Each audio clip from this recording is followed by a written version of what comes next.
Igreja vivendo um novo tempo, uma família para pertencer.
Aleluia. Deixa eu perguntar, aquele cartaz que a gente estava, o outro, o principal que vocês estavam divulgando, enquanto estava no intervalo, eu estava olhando, esse mesmo. Cara, eu queria começar por esse cartaz. Olha que sensacional e parabéns para quem desenvolveu isso. Olha o quão forte que é isso aqui. Qual é o tema da conferência de vocês? Eis-me aqui, amém? E quando nós falamos de eis-me aqui, nós vamos aprofundar isso na palavra, nós também falamos de grande comissão. E olha que sensacional esse cartaz. Ao mesmo tempo em que um está declarando santidade, o outro está evangelizando e declarando que o próprio Messias voltará. E mais do que isso, um outro ali ainda está declarando que o nosso Messias vive. Você pode se alegrar por isso? Porque, irmão, sabe, você vai em qualquer esquina, você vai encontrar um Deus morto. Nosso Deus não está morto, nosso Deus vive. Não só vive, como voltará. Não só voltará, como Ele é santo, santo e santo. Amém? Eu costumo falar nas minhas ministrações que eu gosto que os irmãos me ajudem. Então vamos fazer um lindo coral, vamos lá. No freestyle aqui, no improviso. Eu vou falar assim, ó. Cristo, e vocês gritam, vive! Aí eu vou falar, e Ele é, aí vocês falam, santo, santo, santo. E aí eu vou falar, Jesus, vocês falam, voltará, pode ser? Amém? Então vamos lá, no 3. 1, 2, 3. Cristo! E Ele é santo, santo. Jesus! Aplauda o Senhor. Amém, glória a Deus.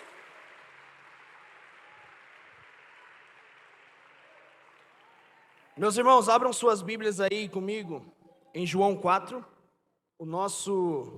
eu prometo que vai fazer sentido, tá? Mas assim, talvez não faça sentido como o que eu vou falar agora, mas nós vamos fazer uma conexão entre Isaías e João 4, a mulher samaritana. Mas abra sua Bíblia aí em João 4, nós vamos ler do 9 ao 19, tá bom? Enquanto os irmãos abrem aí, eu gostaria de, antes, para a gente ganhar um tempinho também, eu vou ler Isaías 6, que é o tema de vocês, tá bom? Nós vamos ler do Isaías do 6, do 5 ao 8. Vamos lá. Podem procurar João 4 e a gente lê em conjunto. Isaías vai dizer assim: Então eu disse, ai de mim, estou perdido, porque sou um homem de lábios impuros, e habito no meio de um povo de lábios impuros, e os meus olhos viram o Rei, o Senhor dos Exércitos. Então um dos serafins voou para mim, trazendo na mão uma brasa viva, que havia tirado do altar com uma pinça. Com a brasa tocou a minha boca e disse, eis que essa brasa tocou os seus lábios, e a sua iniquidade foi tirada, e o seu pecado perdoado. Depois disso, ouviu a voz do Senhor que dizia, a quem enviarei, e quem há de ir por mim? Quem há de ir por nós? Eu respondi, eis-me aqui, envia-me a mim. Amém? Vamos agora para João 4. João 4, do 9 ao 19. Eu sei que é um pouquinho extenso a leitura, mas o Senhor é bom. Então a mulher samaritana perguntou a Jesus, como sendo o Senhor um judeu, pede água a mim, que sou uma mulher samaritana? Ela disse isso porque os judeus não se dão com os samaritanos. Jesus respondeu: se você conhece o dom de Deus e quem é que está lhe pedindo água para beber, você pediria e ele lhe daria água viva. Ao que a mulher respondeu: o senhor não tem balde e o poço é fundo. De onde vai conseguir essa água viva? Por acaso o senhor é maior do que Jacó, o nosso pai, que nos deu o poço, do qual ele mesmo bebeu? Assim como os seus filhos e o seu gado? Jesus respondeu: quem beber desta água voltará a ter sede. Mas aquele que beber da água que eu lhe der, nunca mais terá sede. Pelo contrário, a água que eu lhe der será nele uma fonte a jorrar para a vida eterna. A mulher disse: Senhor, quero que me dê essa água, para que eu não mais tenha sede, nem precise vir aqui buscá-la. Jesus disse: vá, chame o seu marido e volte aqui. Ao que a mulher respondeu: não tenho marido. Então Jesus disse: você tem razão, ao dizer que não tem marido, porque já teve 5, e esse que agora tem não é seu marido. O que você disse é verdade. A mulher então lhe disse: agora eu sei que o Senhor é um profeta. Vamos um pouquinho mais à frente, vamos ler o verso de 27 e 29. Naquele momento chegaram os discípulos de Jesus e se admiraram ao vê-lo, falando com uma mulher. Mas nenhum deles perguntou: o que você está querendo? Ou por que o Senhor está falando com ela? Presta atenção nisso. Quanto à mulher, deixou o seu cântaro, foi à cidade e disse ao povo: venham comigo e vejam um homem que me disse tudo que eu já fiz. Não seria ele, por acaso, o Cristo? Amém. Só até aqui. Meus irmãos, apesar das histórias parecerem diferentes, elas têm pontos muito em comum que faz nós entendermos a necessidade do eis-me aqui, a necessidade do cumprir com a grande comissão. Amém? E a gente vai voltar lá para Isaías, aonde ele olha o Senhor num alto e sublime trono, e ele começa a ver coisas que a nossa mente física não pode nem imaginar. O quão esplendor deve ser o Senhor. E Isaías, ele olha aquele trono cheio de glória, ele olha aqueles serafins entoando louvores, e aí ele começa, de repente, a ficar assustado, porque é muito magnífico o que ele vê. Só que a primeira chave, o primeiro entendimento que nós vemos aqui, a Bíblia ela não é clara em dizer isso, tá? Mas, e aí é um próprio achismo do Guilherme. Eu imagino que quando Isaías diz: ai de mim, estou perdido, é como se o jeito, o modo que ele estivesse falando ali é de alguém que está vendo algo que está fora do controle dele. E quando ele vê algo fora do controle dele, talvez é de um apavoro, talvez é de alguém que não sabe se vai concluir com êxito algo. Então ele está desesperado: ai de mim, porque agora eu estou vendo um ser magnífico, e eu sou um de lábios impuros. Só que se a gente lê todo esse texto, a gente vai ver que em momento algum Isaías corre da presença de Deus. Amém? E a primeira coisa que Isaías nos ensina aqui é saber diferenciar o temor do medo. Isaías, com muito temor no coração, ele fala: ai de mim, eu estou perdido, eu sou um homem de lábios impuros. Mas é um detalhe que Isaías, em momento algum, ele teve medo da presença de Deus. A diferença entre o medo e o temor é que o medo, ele te faz correr de algo. Quem aqui tem medo de barata? Quando você vê uma barata, a minha esposa, ela tem medo de barata. Quando ela vê uma barata, ela já: não vou para esse cômodo, nem sai do cômodo e espere eu ir lá, ou com um chinelo, ou de repente com inseticida, para matá-la. O medo faz a gente correr de algum lugar, mas o temor faz a gente se prostrar. Então Isaías, ele olha aquele ser celestial, ele fala: ai de mim, porque o meu próprio ser não é capaz de suportar isso. Mas eu não vou correr, porque agora eu vi alguém maior e alguém que eu possa viver por ele. Então a minha saída agora não é eu correr, é eu me prostrar. E ele reconhece, e aí seguindo, ele está naquele lugar. E é muito interessante porque esse texto ele é um grande paralelo para a vida nossa, como cristão. Que é o quê? Pensa comigo, um dia você estava encontrado todo errado no seu pecado, todo errado nos seus atos. Paulo ele é muito claro em dizer que por nós mesmos nós não conseguimos obter justiça própria. O pastor Lucas falou isso aqui pela tarde. E de repente, Deus nos encontra. E aí quando Deus nos encontra, aí sim, Ele nos limpa dessa impureza. E aí Ele faz uma pergunta: quem eu enviarei? E aí nós agora, com um novo coração e com uma chama ardente, para não deixar que, através das nossas vidas, pessoas vão ao inferno, como foi feito aqui no teatro, nós falamos: Senhor, envia-me a mim. Envia, Senhor, porque eu não quero ver o Morro Doce entregue para o diabo. Envia porque eu não quero que Perus seja entregue para o maligno. Isso é um grande paralelo do que Jesus nos ensina quanto à grande comissão. Repita comigo: grande comissão. E eu não sei se alguém já te falou, mas se não falou, bem-vindo. A grande comissão não é uma grande opção. Se você é um cristão, a grande comissão é sua.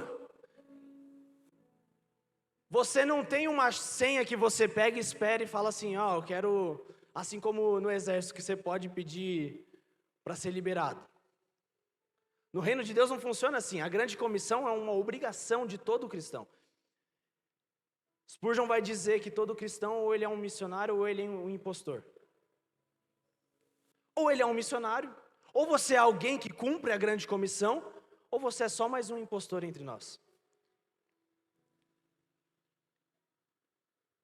Mateus 28, 19, ide, pregai o evangelho por toda criatura. Marcos 16, 15, na verdade. Enfim, tem muitos textos do qual Jesus nos ensina a respeito da grande comissão. Todo cristão deve ser alguém que cumpre a grande comissão. Não pode existir alguém que teve um encontro com o próprio Deus e se omitir a expandir o reino. Dwight Moody, não está aqui, eu não tenho certeza se é ele que fala isso, mas Dwight Moody, ele tem uma frase que é muito importante, eu acho que é de Dwight Moody, que ele fala assim: um cristão que não é envolvido com a missão do Senhor é como um bombeiro que vê um prédio em chamas pegando fogo e ele corre para aquele prédio só para ajeitar o quadro que está torto na parede. Ou seja, isso não faz sentido nenhum. Amém? E aí sim a gente vai começar a fazer analogias e ver conexões entre esses dois textos.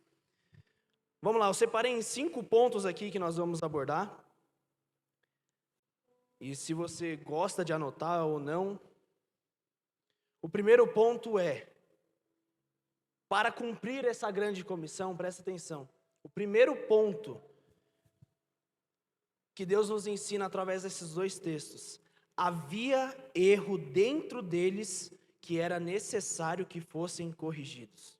Amém? Para Isaías, ao contemplar o Senhor, ele mesmo reconhece. E ele fala: ai de mim, eu sou um homem de lábios impuros. Para a mulher samaritana, nós todos conhecemos: 5 maridos e o que ela tem não é dela. Amém? Havia erros que precisavam ser corrigidos na vida deles. Por que eu estou falando isso? Porque, cara, um dos maiores erros nossos é achar que tá tudo bem a gente querer sair por aí sem corrigir a nossa própria casa primeiro. Tá tudo bem eu ir ministrar, sendo que a minha vida não condiz com o próprio evangelho. E eu não estou dizendo exclusivamente de pecar, tá bom? Entenda que você é um homem que a sua natureza ela é corrompida. E não há um sequer que pode dizer que não tem a natureza corrompida. Não estamos falando sobre pecado, nós estamos falando sobre uma vida que desobedece ao amor de Deus, tá? Então Isaías, a primeira coisa que ele faz, ele reconhece que ele era um homem de lábios impuros. Estamos falando de um dos maiores profetas que já existiu, o maior profeta messiânico, reconhecendo com humildade que ele é um homem de lábios impuros. Em contrapartida, estamos vendo também uma mulher que precisou de um encontro com o Messias para que pudesse ser exposto os erros do qual ela cometia na vida dela. Um dos atos mais louváveis do ser humano é entender o seu erro e permitir que eles sejam corrigidos. Nossos erros jamais serão corrigidos sem que tenhamos um encontro com Ele. Amém? Vamos lá, Isaías já sabia do erro dele. Porque bastou um encontro, a primeira coisa que ele fala é: ai de mim. A mulher já sabia do erro dela. Então, uma das atitudes mais louváveis que um cristão pode ter é reconhecer seu erro e se colocar à disposição para quando você tiver um encontro com Jesus, Ele te transformar. Isso não vai ser o Guilherme que vai te transformar aqui, muito menos um pulo que a gente vai dar aqui falando: eu ainda tenho fome. Somente o Espírito Santo pode corrigir um erro que há dentro de nós. E quando eu digo isso, eu não estou dizendo que eu não tenho erro. Pelo contrário, isso aqui começa por mim, meus irmãos. Amém? Só que primeiro, antes de eu querer sair e falar: Jesus, eis-me aqui, envia-me a mim, Jesus me conserta primeiro. Porque eu sei que o mal que eu não quero, eu ainda faço, como Paulo lá em Romanos 7. O bem que eu quero fazer, esse aí eu não consigo.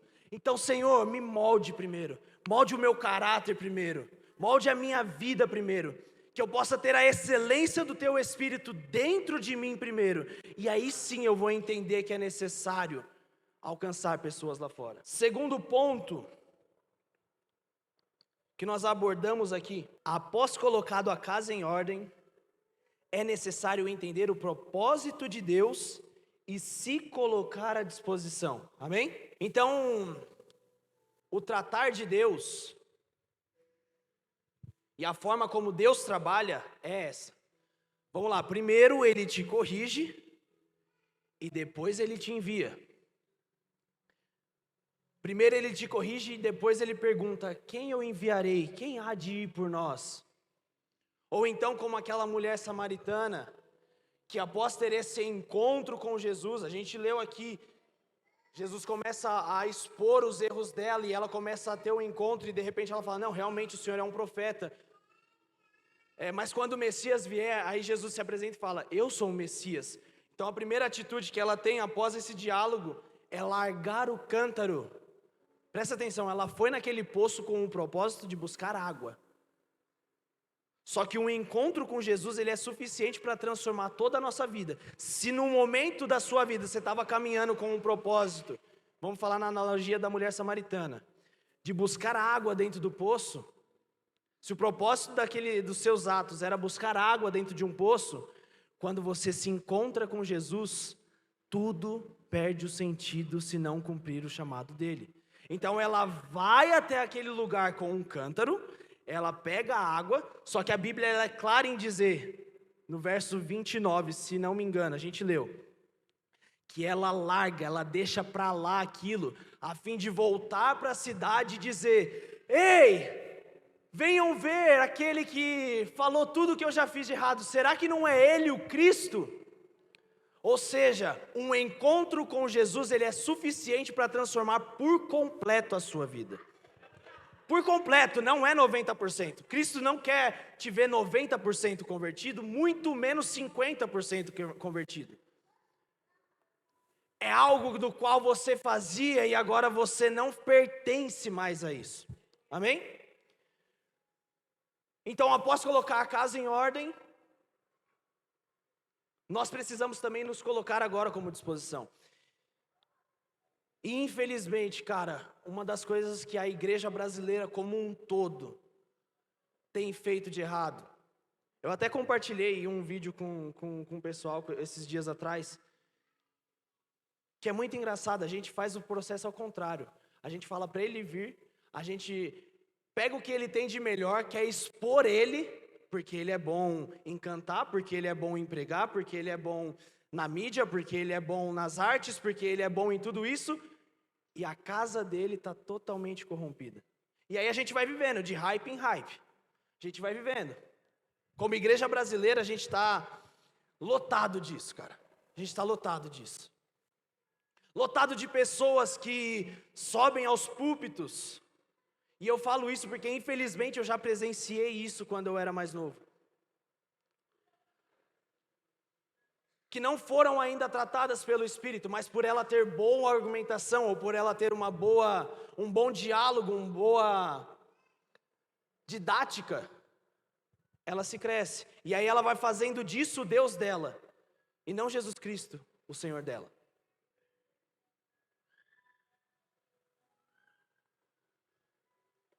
Graças a Deus, que o modo de tratar do Espírito não é igual ao nosso. Então nós não precisamos andar de hype, cara.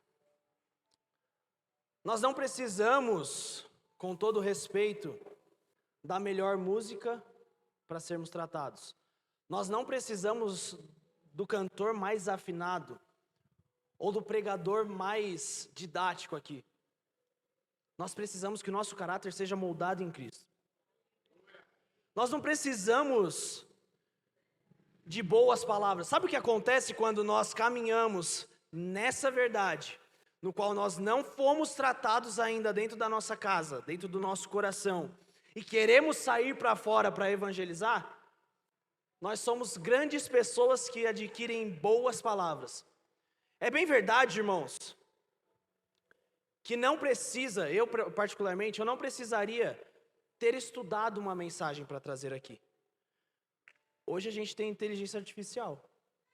Se eu tivesse buscado lá no ChatGPT, me dê informações e me faça um belo sermão sobre Isaías 6 e sobre o ID do Senhor. Cara, eu tenho certeza que o ChatGPT ele ia me dar algo extremamente grandioso. Só que tem um detalhe. Não é a verdade do meu coração que está nisso. Ele vai me entregar um sermão com ótimas palavras, com boas argumentações, com várias frases de efeitos. Mas não vai ser uma verdade que dá dentro do meu coração para poder falar. Quer ver outro exemplo? Seguindo essa mesma inteligência artificial? Tá na moda agora. Morango do amor. Amém? Maracujá do amor. Milho do amor. Quem já viu o milho do amor? Pamonha do amor, vi esses dias, pamonha do amor, limão do amor, tudo do amor agora. Tá na moda isso, tá na moda aqueles desenhos, como? Bob Goods, só que tá na moda outra coisa também. E meus irmãos, por favor, eu não quero ser inconveniente aqui. Por acaso, se você fez isso durante essa semana, ou ChatGPT, qual é a minha bênção para hoje? E sabe o que o chat vai falar? Ele vai argumentar com boas palavras. Mas a verdade dentro daquilo? Irmãos, sejamos sinceros. Nós estamos falando da inteligência artificial aqui. Amém? Ai, se Deus quiser usar... Não, nós não estamos falando limitando o poder de Deus. Se Deus quiser usar um robô para te abençoar, Ele pode fazer. Mas eu acho que seria muito melhor a gente tomar vergonha na nossa cara e ralar o nosso joelho e orar. Amém? Então o ChatGPT, ele é um desses que carregam boas argumentações, boas palavras, mas não há verdade dentro delas. Qual é a minha bênção para hoje? Sem explicação. Você primeiro pede sem explicação, né? Aí depois que ele te dá, é tal coisa. Tá, agora me explica. E aí ele vai te explicar com o quê? Com base na Bíblia. Ora, você achou que ele ia fazer o quê? Então tem argumentação? Tem argumentação. Tem explicação sobre o que o ChatGPT está falando para as pessoas? Tem explicação. Só que não tem verdade. Não há virtude dentro dessas argumentações. Então nós precisamos ser tratados primeiro ponto. Segundo ponto, estarmos prontos para cumprir com o propósito do Senhor. Terceiro ponto, cumprir a sua missão. Assim como foi com Isaías e assim como foi com a mulher samaritana, com as nossas vidas precisa ser exatamente da mesma forma. Sabe, talvez você fez esse processo da maneira correta. Primeiro você foi tratado dentro de você e depois você começou a expandir o reino. Irmão, o primeiro ponto, deixa eu te falar uma coisa. É tudo para a glória de Cristo Jesus. Cumpra a sua missão, sem necessidade de querer roubar um pedacinho da glória para Cristo. A glória é somente para Cristo e somente para Cristo. Do início ao fim, a Bíblia aponta para uma pessoa. Da sua conversão até o fim da sua vida, ela precisa também apontar para uma única pessoa. Quando você fala, eis-me aqui, você não está falando, eis-me aqui, Senhor. Se o Senhor quiser, me faça pregar em grandes lugares, que aí sim eu vou ter uma grande fama. Não, eis-me aqui, Senhor. Se for preciso entrar no beco da favela para pregar o teu evangelho, eu vou. Se for preciso limpar essa igreja, eu estou pronto, mas eu quero cumprir a minha missão. Muitos de nós nos enganamos achando que as nossas habilidades é um palanque para o que o Senhor possa exaltar-nos, entre aspas. E aí a gente vai vivendo. Uma das formas mais fáceis é louvor e palavra, de se fazer isso. E aí você vai vivendo com isso. Cara, eu vou começar a ter boas argumentações, porque aí eu vou crescer, e aí eu vou cumprir a missão do Senhor. E ao mesmo tempo que eu vou cumprir a missão do Senhor, Ele vai me exaltar, e quando Ele me exaltar... Mas e o seu coração, cara? Cadê o seu coração dentro do Senhor? Se contente em cumprir a missão do Senhor. A gente viu que, fazendo mais uma vez o paralelo entre essas duas passagens, a gente viu um homem, um dos maiores profetas, sendo preparado para o ID, mas nós também vimos uma mulher do qual nós não sabemos o nome, também sendo preparada para o ID. É sério que no meio disso tudo, no meio da verdade, quando nós lemos a Bíblia, ainda sobra espaço para a gente pensar em nós mesmos? Quando nós lemos a Bíblia, ainda sobra espaço para a gente pensar de qual maneira que o Senhor vai querer me exaltar. O Senhor tem visto o meu sofrimento. Irmãos, eu não quero dizer como vida pessoal, mas muitas vezes a gente se usa desse discurso para pedir para que nós sejamos exaltados. E a gente usa a desculpa do sofrimento. Qual é o sofrimento? Todo domingo eu estou na igreja. Isso é uma dádiva para a gente, isso não é sofrimento. Todo dia eu venho para a igreja, todo dia eu me coloco à disposição para servir em tal ministério e eu nunca sou reconhecido, eu nunca sou reconhecida. Deus está vendo o meu sofrimento. Meus irmãos, nós moramos no Brasil, glória a Deus por isso. É um país que hoje 26 de julho é um país que os cristãos têm liberdade de se expressar. Vocês já pararam para pensar que a gente é tão mal acostumado que a gente se deu o luxo de enjoar de músicas cristãs? Quantos aqui não aguentam mais ouvir lindo, lindo, lindo és? Ou eu quero conhecer Jesus? Já percebeu que essas músicas a gente enjoa? Ou então a última, Ele.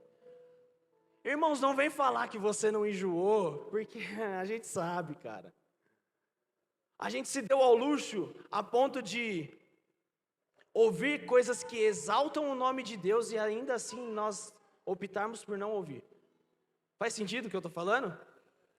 A gente é tão privilegiado que a gente se dá ao luxo de, se eu estiver cansado, eu não venho no domingo à noite no culto, ou no domingo pela manhã, só porque eu estou cansado. Agora imagina nossos irmãos que são agora nos países perseguidos, nos países que perseguem cristão.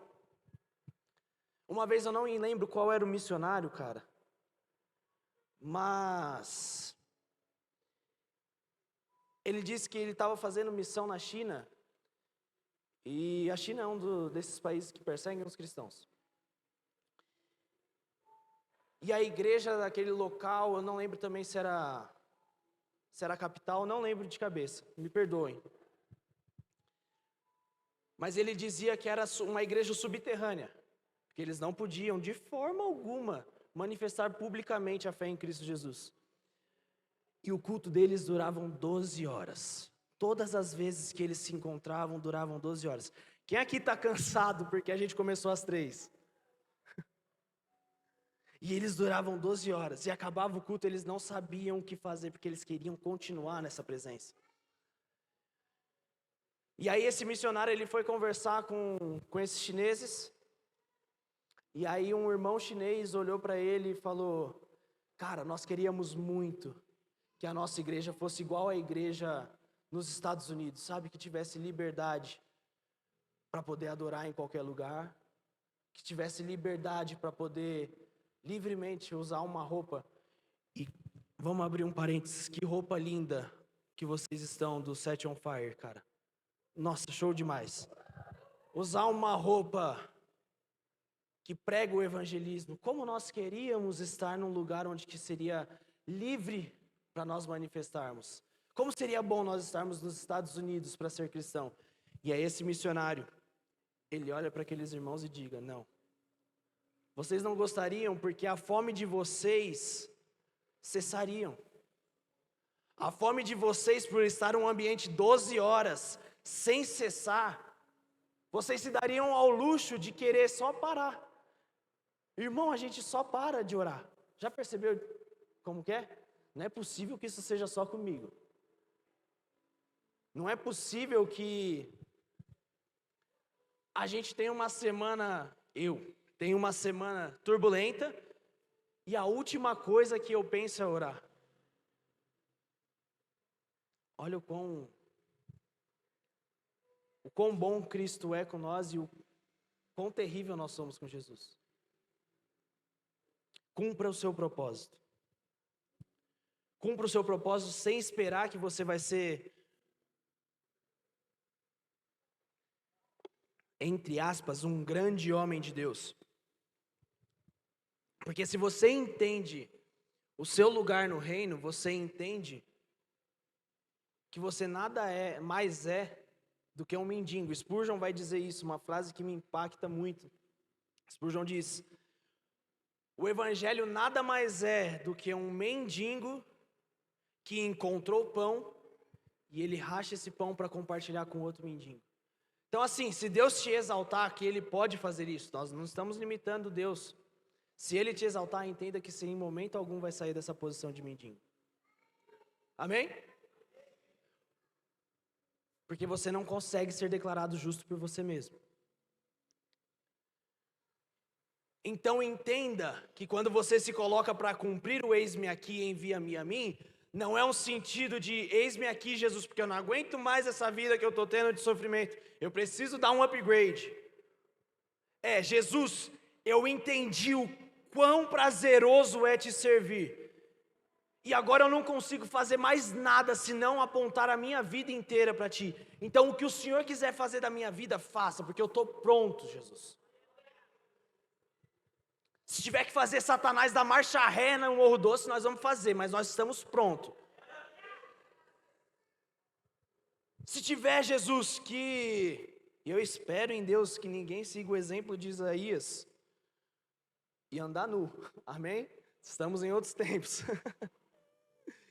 Que ninguém faça isso, mas assim, eu não vou limitar o poder de Deus. Eu espero que Deus haja de uma outra forma nos nossos dias. Mas esteja contente em cumprir o seu propósito. Se for para você ser como Isaías, um grande homem que vai ter um grande reconhecimento, que você seja como Isaías. Ou se você for para ser como essa mulher samaritana, que ninguém não sabe nem o nome dela, mas que ela fez o cumprir do ID, que foi largar tudo, volto à minha cidade e anuncio Cristo. E a gente vai ver um pouquinho mais para frente o que essa ousadia dessa mulher causou. Cumpra a sua missão. Quarto ponto. Se os músicos quiserem subir, pode subir também. Entenda que você não faz isso para você, mas para Cristo. Meus irmãos, eu oro para que em nome de Jesus, todos que estão aqui, façam muitas coisas para alcançar muitas vidas. Muitas vidas. Mas é necessário entendermos que o ponto final de tudo isso é para Cristo. Amém? Assim como João Batista, o qual o próprio Cristo vai dizer que ele é o maior nascido de mulheres. O maior nascido de mulheres. E é Cristo que está dizendo isso. Não sou eu, não é essa igreja. O maior nascido entre mulheres, ele gasta a sua vida preparando o caminho para que Cristo pudesse ser engrandecido. E ele prega em muitos lugares, ele prega no deserto, ele prega, e ele enfrenta mestres, ele enfrenta o sistema. Só que há um episódio no qual ele está ministrando, ele está pregando a palavra, e ele está anunciando. E de repente, Jesus vai se aproximando dele, e se aproximando dele. E quando João Batista olha para Jesus, a primeira, não é a segunda, não é a terceira, não é a quarta. A primeira coisa que João Batista faz: eis o Cordeiro de Deus. O que João Batista está nos ensinando? Eu realmente estou falando sobre ele, só que agora ele chegou, então faz o seguinte: tira os olhos de mim, agora olha para o Cordeiro de Deus, para de olhar para mim. Para de olhar para mim, agora olha que tem um Cordeiro de Deus ali. Olha para aquele que é maior, ele é muito maior do que eu. Eu vou ficar só em palavras, mas ele vai entrar no seu coração e te transformar por completo. O ponto final do ID nunca será a sua própria glória, mas é entender que Cristo merece tudo e tudo. Eis o Cordeiro de Deus. É esse mesmo que eu estou pregando, é esse mesmo que eu estou louvando aqui, mas agora ele está na casa. Para de prestar atenção em mim, presta atenção agora em Jesus.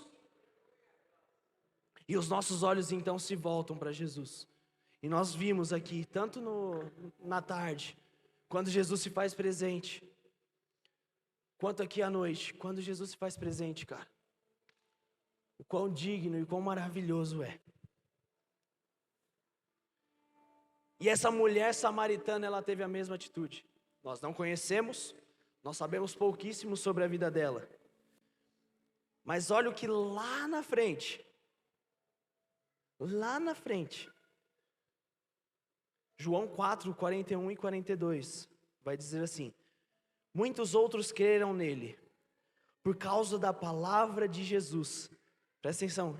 E diziam à mulher: agora não é mais por causa do que você falou que nós cremos, mas porque nós mesmos ouvimos e sabemos que este é verdadeiramente o Salvador do mundo. Agora não é mais por causa do que você falou que nós cremos, mas porque nós mesmos ouvimos e e sabemos que este é verdadeiramente o Salvador do mundo. Amém? Cara, com todo respeito, eu acho que isso é a coisa mais satisfatória que um cristão pode ouvir. É um cristão que se colocou à disposição para cumprir. Primeiro ele foi tratado, ele se coloca à disposição para cumprir o plano de Deus, ele cumpre o plano de Deus apontando para Cristo. E aí ele ouve de uma outra pessoa: olha, quando eu não conhecia, quando eu não sabia de nada, sim, foi você que me mostrou ele. Só que deixa eu te falar algo que vai além, e muitas vezes a gente trava aqui. Antes eu conhecia porque você me mostrou ele. Só que agora eu não preciso mais de você para eu poder contemplar Jesus. Eu não preciso mais que você toque uma música ou que você pregue de forma bonita. Agora eu mesmo posso ver e ouvir o próprio Cristo. A coisa mais satisfatória que um cristão pode ouvir é isso. Quantos de nós aqui já ganhamos alguém da nossa família, dos nossos amigos? E aí a gente vai direcionando a vida dele: ó, não anda por aqui não, vem caminhando certinho por aqui, não, vai por aqui, tal. E aí de repente você vê que ele engrena e ele começa pelas próprias pernas caminhar com Jesus. E aí ele vai olhar para você e falar assim: irmão, obrigado. Porque quando eu não sabia nada, quando eu não entendia nada, quando eu não sabia quem era Jesus, foi você que me mostrou ele. E muito obrigado mais ainda, porque você me fez ser alguém, um homem, crescer como homem, como mulher, a ponto de entender que eu não preciso de você para ver Jesus. Eu mesmo agora posso contemplá-lo com os meus olhos. Se coloque de pé, quinto e último ponto. E talvez esse é o primeiro, para quem inicia a jornada. Entenda que a sua alegria não vem dessas coisas. Ela não vem do cumprir o ID. Ela não vem do você levantar a sua mão e dizer: eis-me aqui. Não é contraditório. Presta atenção. O primeiro envio missionário está lá em Lucas 10. Jesus ele envia seus 70 discípulos de 2 em 2. E eles vão e pregam o evangelho. Eles fazem milagres no nome de Cristo. E eles vão, eles anunciam, eles fazem muitas coisas, eles estão cumprindo o ID. E eles vão, e eles vão fazendo mais e mais. E eles vão juntando as coisas, eles vão juntando esses testemunhos do qual eles presenciaram. E aí eles voltam com muita alegria, com o coração queimando, para compartilhar tudo o que eles fizeram. E aí no verso 17 de Lucas 10 vai dizer assim: então os 70 voltaram, cheios de alegria, dizendo: Senhor, em seu nome os próprios demônios se submetem a nós. Glória a Deus por isso. Jesus lhe disse: eu via Satanás caindo do céu como um relâmpago. Eis que eu dei a vocês autoridade para pisarem cobras e escorpiões, e sobre todo o poder do inimigo, e nada, repita comigo, nada, absolutamente nada, lhes causará dano. Você crê nessa mensagem? Só que tem a parte B do versículo, podemos ir para a parte B do versículo?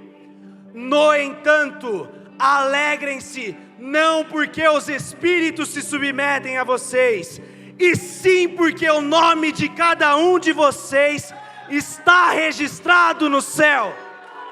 A nossa alegria não está no que nossas mãos podem fazer. A nossa alegria não está no que o nosso intelecto pode pensar. A nossa alegria está em saber que o nosso nome, o meu nome e o seu nome está registrado no livro da vida. E porque agora o nosso nome está registrado nesse livro, nós nos colocamos à disposição para que cada um dos nossos amigos, para que cada um da nossa família também tenha o seu nome escrito. Feche seus olhos.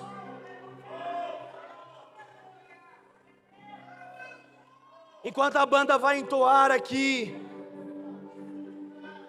esse louvor, Eu queria que você, do seu coração aberto agora, sabe, nós demos 5 passos aqui. Se você se encontra em algum desses passos, se você olha para dentro de você e vê que seu coração precisa ser corrigido, eu queria que você abrisse seu coração e fosse sincero com Cristo. Ou se você já teve seu coração corrigido, mas ainda não teve a ousadia de se manifestar a cumprir o reino, eu queria que o seu coração também estivesse aberto agora para o que Jesus vai fazer. Se você é alguém que se encontra em algum desses 5 tópicos, ou alguém que está travado em alguma área dessa, libera o seu coração agora para Jesus. Espírito Santo, nós te agradecemos por tudo que o Senhor já fez aqui. Nós agradecemos porque sim, o Senhor esteve presente, não hoje, muito antes, Senhor. Em cada detalhe que foi feito aqui, em cada estrutura que o Senhor colocou, o Senhor esteve presente. Mas sabe, Espírito, ainda há corações que precisam ser entregues a uma verdade maior. E essa verdade não vai ser no louvor, não vai ser nas minhas palavras, vai ser somente com o Senhor ministrando agora. Então nós liberamos e deixamos fluir o Teu Espírito sobre esse salão. Nós liberamos e deixamos fluir o Teu Espírito sobre cada vida aqui.